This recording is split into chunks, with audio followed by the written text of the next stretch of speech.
Now look here. This here's a serious card game. You gotta pay attention to what you're doing, because if you do it wrong, things are gonna go very bad for you. Draw your cards, play whatever you feel feels right. That'll be alright, but you gotta keep this in mind.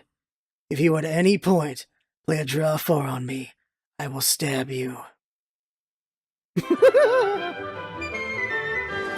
Welcome, friends. LostScarf here, and it's time for a podcast.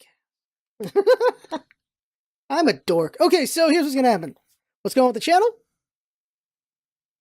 And then politics. Now, what's going on with the channel, and then my main topic, which politics is gonna be part of that, because there's a lot of things going on. But it's more about not just politics, it's about opinions and fact. And the subversion of what fact is, and how we need to do better about it, because we're kind of screwing ourselves over. And it's something you can talk about all the time. It's just, I think, I just want to have my thoughts out on that, because, but first up, channel stuff. So, podcast! So, we just had Jaggerus. Up next is going to be Jacqueline Joy. After that's going to be Zach Johnson and Kevin Simmons of Asymmetric, which is the developers of Kingdom Loathing and West of Loathing. Very interesting conversation that was. That's going to come out eventually. And then it'll be a Shell in the Pit. If you don't know who that is, oh my god, he did the music for Rogue Legacy, currently Full Metal Furies. He did it for Oklos, and he's done a lot of other games as well. Those are the ones that stand out for me, though. And I'm going to talk to him, and I'm excited because I haven't talked to him yet. I've already talked to the Asymmetric people, but I haven't talked to him yet. I'm excited for that. I don't know who's going to come after that, though, but we're going for developers. We're going for composers. We're going for other people.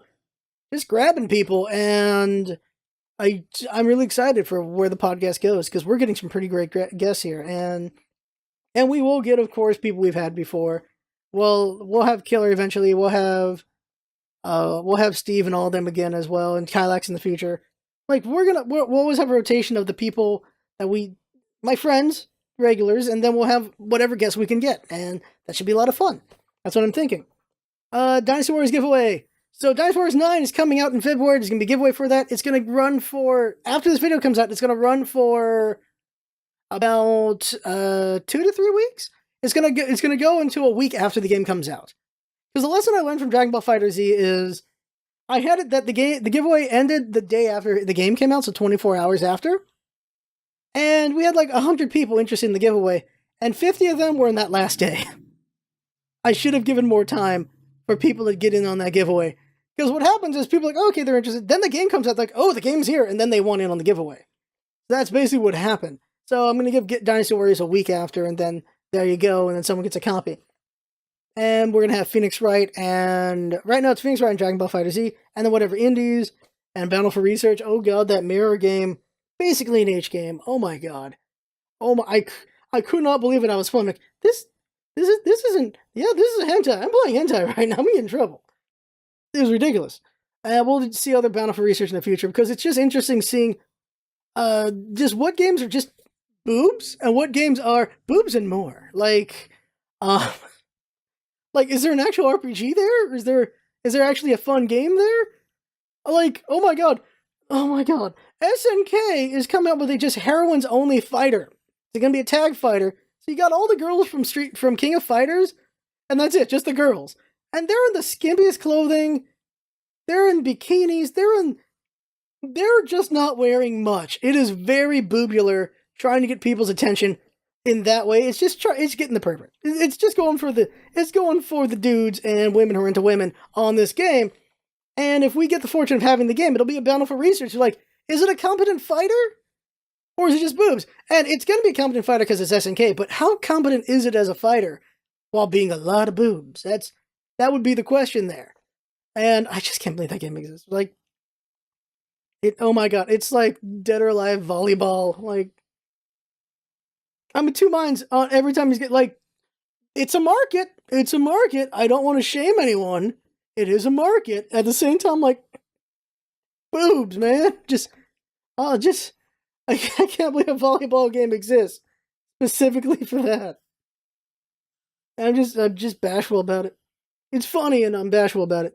So those are things, and then more indies. I got like 12 indies I got to get through today, because the Super Bowl's tomorrow, and the Super Bowl. Okay, so we're gonna do Mutant League football before the Super Bowl, like a good couple hours before, just like in the morning. We're not gonna do it right before, that'd be too close. But when the Super Bowl happens, I'm just gonna be doing that. Probably live tweet the Super Bowl, but just gonna watch the Super Bowl, talk about the commercials.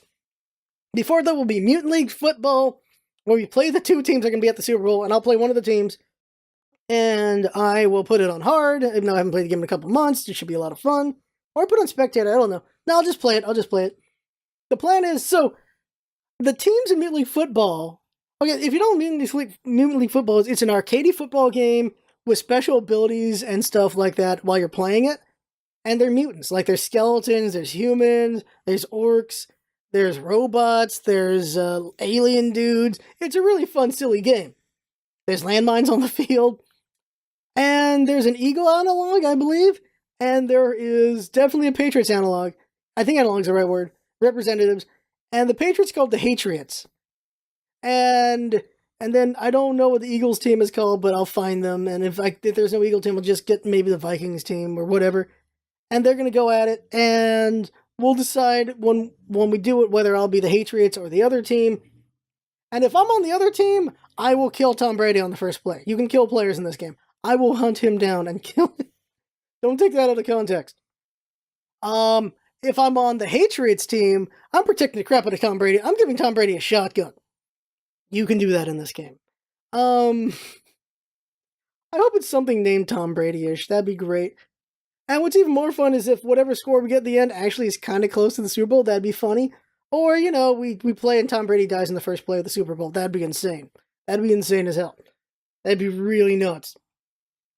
A lot of people think he's going to retire after this game. Maybe he will. Maybe he'll keep going. My problem, though, is are they grooming anyone after Tom Brady? I don't think they are.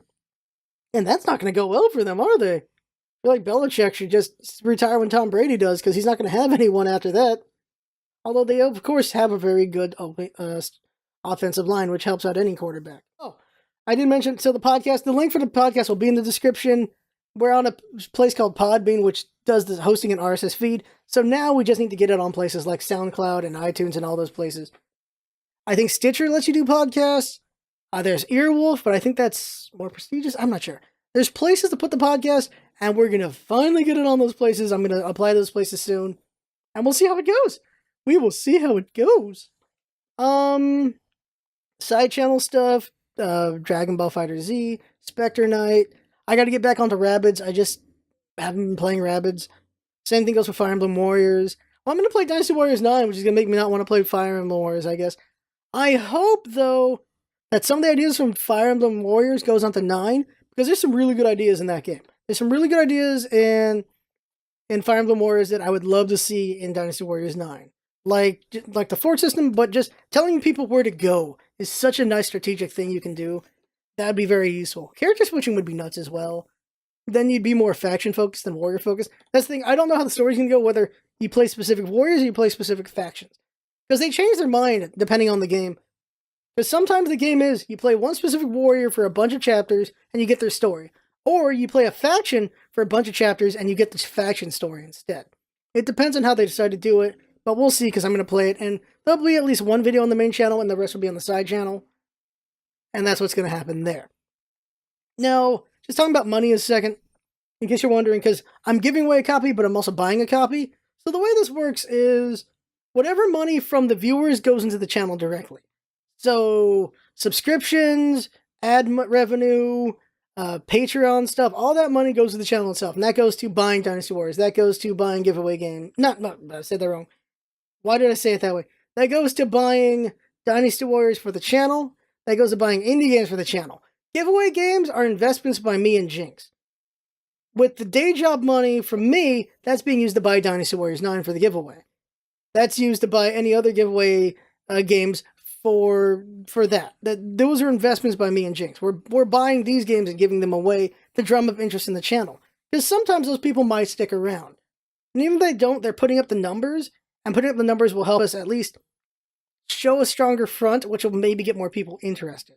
We're playing the game a little bit with the giveaways, but at the same time also giving back. So, because luckily, I will say luckily, a longtime viewer won Dragon Ball FighterZ. They won that giveaway. So that's nice when someone's a longtime viewer wins it, but it's random, so there's always a chance of someone who's just never seen the channel ever winning it, and they're just there for the giveaway. And that's just part of the game. That's just how it is. But luckily, someone who's a longtime viewer got Dragon Ball FighterZ, so that's nice. And so that's the separation of the money.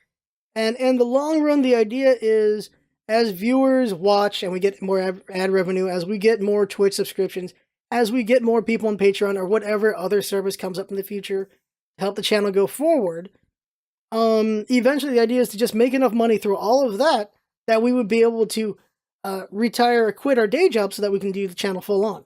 Because Jinx, of course, has school because she's training for the job she wants to do. She also has her day job that she freelances for. I think that's the right word, freelance? I'm going to say freelance is the word. I don't know if that's the right word. Then I, of course, have my day job, which takes out about 10 hours a day. And that's, of course, 10 hours I could be used on the channel instead. And, yeah. Like, we'd be able to just not have those jobs so we can just focus on the channel. And that's a long way away, because that's thousands of dollars that needs to be gained. I don't know how housing is in where Jinx is, but here, housing is stupid. And so it takes quite a bit to survive out here. And I very much need the day job to stay alive. But we'll see how it is in the future as we go forward. I'm really excited for the podcast and where we go with that, and just how we grow in general, because we're just getting stronger every year. We're just getting better and better, and I cannot wait to see how much better we get as time goes on. Another thing is Chad. Chad Gaming, I think it'd be better as a voice clip format, and so we should try to do that. Because at the end of the month, it's way after effects, so you don't. So it's like, oh yeah, this was a thing or whatever. But if we can do it as the news things happens, that could be more fun and just on the moment kind of thing. So that could be, and then people they already know what it is. That could be really good. We'll see how we go with that. I want to try to do that. We'll see if that's what happens.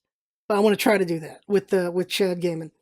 That's everything channel related, I believe. So here's the topic. The topic is opinions and facts and subversion of facts and truth and all of that. And politics is a big problem with that. But it's in general everything, because we all have confirmation bias. We all see a thing like, I believe it, and then we just go from there. We don't all read deeper to get the context or to understand what's going on, or to see if we're just flat out being lied to and it's just being fed to our confirmation bias. This is the problem with all the fake news crap. Is fake news flourished because of confirmation bias and the algorithm. The algorithm feeds you what you want to be fed, and it also just helps with confirmation bias. You believe whatever you see. It's like, see, there you go. There's proof right there that whatever I don't like is crap. There it is. And this happens to every angle. This happens. Everything the left hates about the right, that got confirmation bias. Everything the right hates about the left, confirmation bias. Everything centrists hate about everyone else, confirmation bias. All the things. And also just people who hate the center, confirmation bias against that as well. Everywhere, fake news flourished because everyone just believed what they're being fed, because it's easy to do that, and also because you don't want to be proven wrong, and you don't want to believe your values or whatever you think is wrong. Simple as that. You never want to be thought of as wrong. We have a problem where America's very narcissistic, and we're very close to just being psychopaths or sociopaths, whichever path is the correct one. The one where you're always the victim, you're always right. Like, when you're wrong, you're the victim. When you're right, you're always right. Like that kind of thing. You can never be wrong. And I feel like it's just such an American thing now to never admit fault, to never admit being wrong, and to see that as a strength, which is the scariest freaking part about it. To see not willing to apologize for failure, not willing to admit your mistakes as a strength, is one of the problems America has, and why we are as stupid as we are. Because we are willingly stupid. We are willingly ignorant. We are willfully dumb. And that's bad for everyone in America. And it feels like the education system and we ourselves have failed each other. Like, we don't put enough money into education, and we're not doing well enough to learn from education at the same time. And so it's just everyone's dumb. Everyone's getting dumber. As we get smarter, we're also getting dumber, because we're getting better at just knowing math and science and all this crap. We're also getting better at just ignoring shit and social things and seeing other people as human beings. Because, you know damn well, there are people on the left who see people on the right as not human beings, but as just these fear-mongering beasts. And the same thing for the right. The right sees people on the left as fear-mongering beasts or as these mindless or just insane people. The left sees the right as mindless and insane. The right sees the left as insane and mindless. There's a difference there. And you got elitist and then poor, and there's a lot of stupid things going on. And it just doesn't help that everyone just keeps reinforcing what they think, and at the same time, when you challenge someone's beliefs or what they think, they dig in deeper into their defense, which just doesn't help either. We all have times where we fail and fall into a confirmation bias, and it's very unfortunate. And some of us put in the effort to actually read the context and understand what's going on, but it's exhausting to do that. And you understand why it's not done widespread, because it is exhausting to want to see the context of what's going on. I'm at the point where anytime there's a clip of Trump, I'm like, okay, what did he say around that? Because did you cut it short to make him look stupid? Did you cut it the beginning part to make him look stupid, or the ending part? Or did he actually say something dumb again? Because Trump does say stupid things, he does say offensive things, but there are times when it's only because the context was taken away. There are times when you can legitimately take a shot at Trump, and that's fine. There are times when you can legitimately take shots at Obama, and that was fine. But when you distort the truth, it's not great for anyone, because it's a game. And politics should not be a game. It should be truth, it should be fact, and it should be very serious, but we treat it like a sports game. We treat it like sports teams. I say this all the time, like, politics not sports teams. You should not just be dyed-in-the-wool red. You should not be just left and nothing else. You should not just be in the center and nothing else. You should be moving around a little bit depending on what your beliefs are and where you see is best for the country. Instead, you have people that only right, only left, and we are fucked. It can't work that way. Like, there's always going to be extremes. But there needs to be compromise. This is what our country is built on. Our country is built on compromise. Our country is built on different ideologies, thinking about how states and the federal government, everything should work, coming together to find a happy medium. We're at a point where some people are still trying to do that, and other people are not at all. And because of this, we're screwed. That's basically it. When ACA happened, that was months and months and months of discussion and going over it and all this stuff. And at the same time, you had Fox News talking about death panels and some politicians talking about death panels, which was never a thing at any point, and other stupid things like that. While that was all getting talked over. Tax reform should have been talked about for months instead of, it was just 1 month. And things were getting added at the last minute. That was a very sloppy and terrible thing. And the fact people aren't more frustrated about that on both sides is ridiculous. And part of the problem is right now, everyone's getting distracted by Trump just being a jackass a lot. Trump does a lot of dumb things, and he's a big distraction to allow the Republicans to do whatever they want. Because we're so busy being mad about whatever Trump's doing that we don't notice that the Republicans are doing some ridiculous stuff that isn't even helping themselves at times. They're just doing it to do it, which is ridiculous.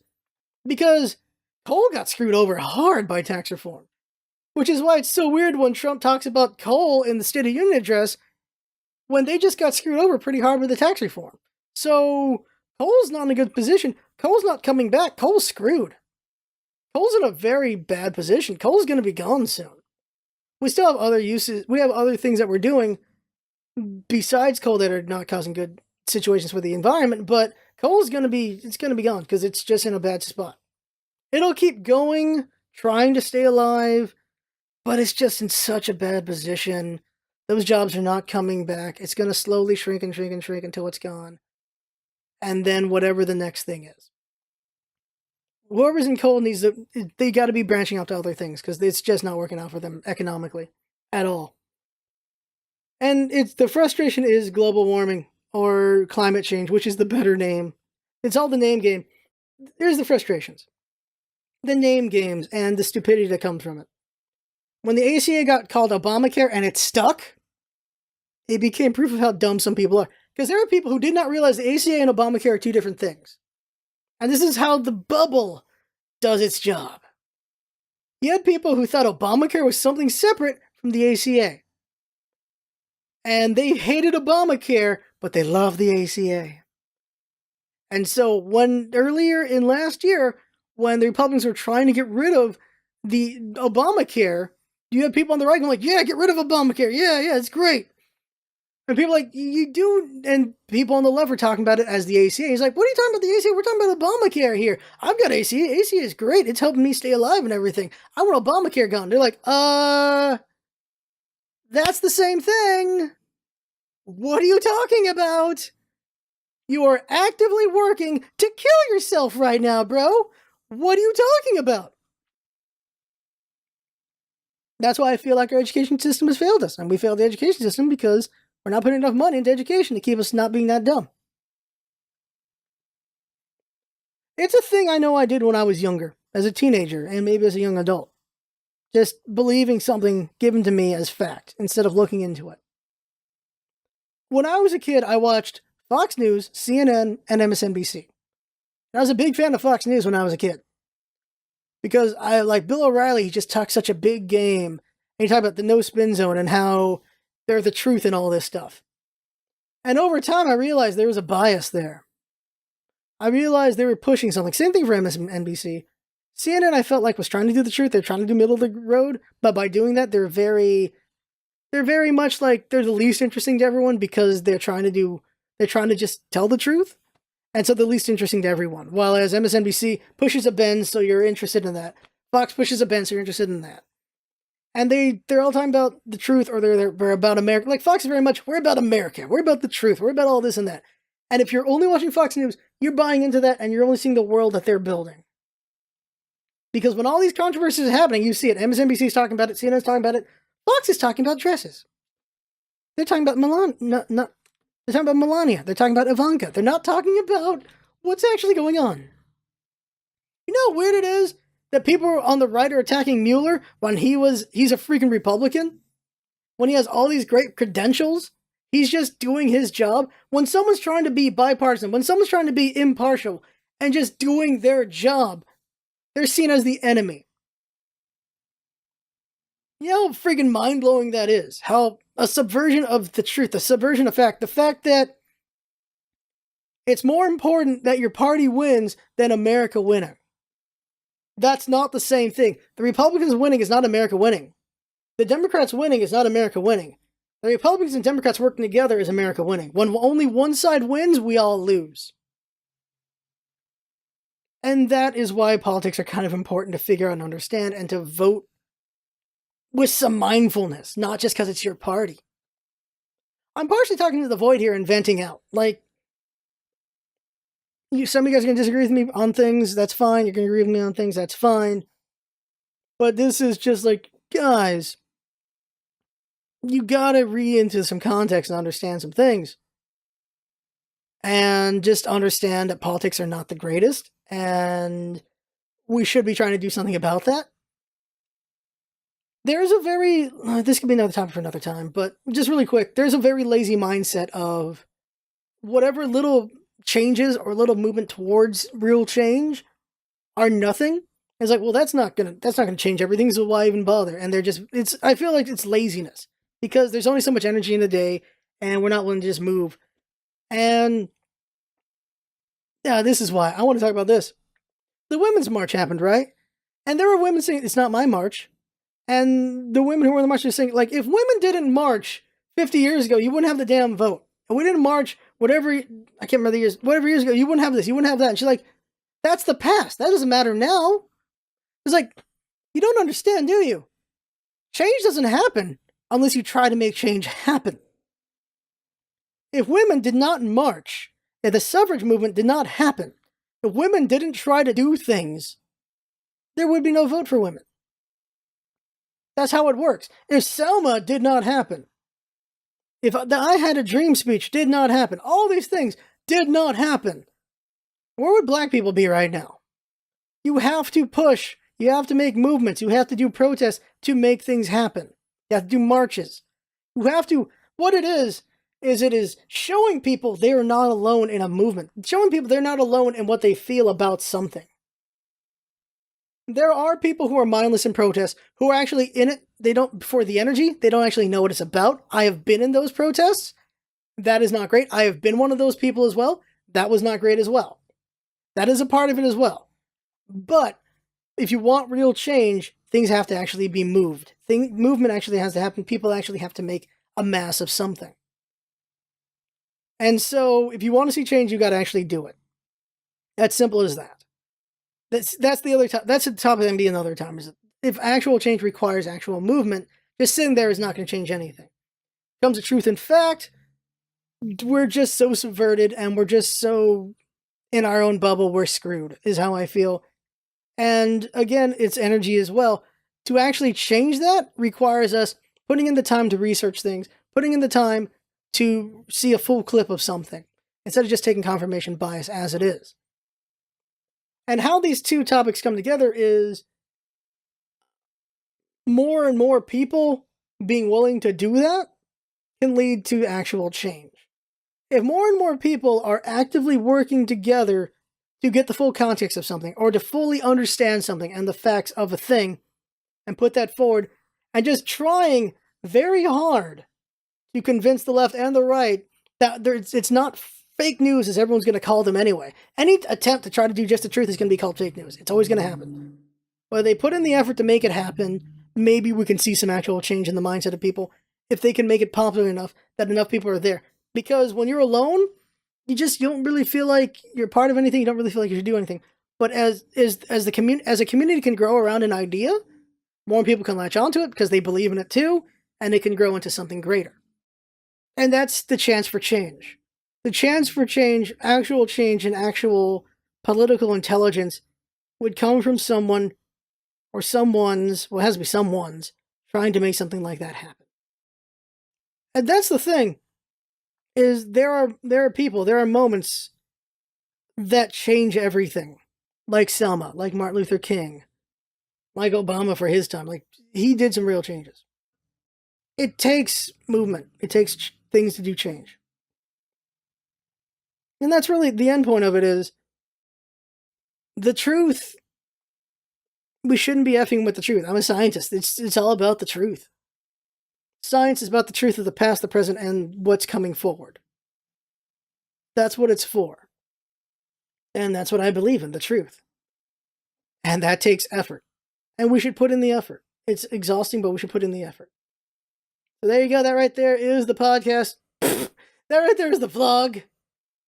I've been talking about for watching and listening. That's what it's all about, isn't it? Having fun. Thanks for coming by, and see you next time. And let's have fun with something later.